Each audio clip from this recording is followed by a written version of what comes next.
honorés par tout le peuple.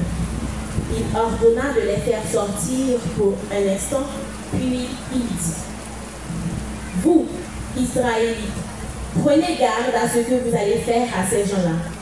Il y a un certain temps, se leva Judas, qui prétendait être quelqu'un, et à qui se rallièrent 400 hommes environ.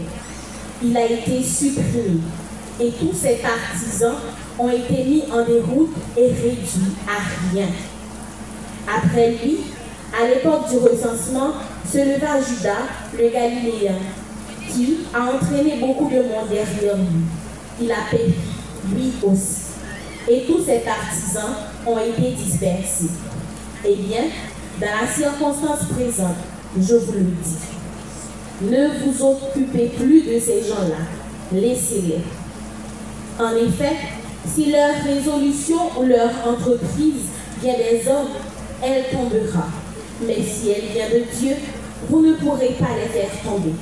Ne risquez donc pas de vous trouver en guerre contre Dieu. Les membres du conseil se laissèrent convaincre. Ils rappelèrent alors les apôtres et après les avoir fait fouetter, ils leur interdirent de parler au nom de Jésus. Puis, ils les relâchèrent. Quant à eux, quittant le conseil suprême, ils repartaient tout joyeux d'avoir été jugés dignes de subir des humiliations pour le nom de Jésus. Tous les jours au temple et dans leur maison, sans cesse, ils enseignaient et annonçaient la bonne nouvelle. Le Christ, c'est Jésus. Parole du Seigneur.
Alléluia.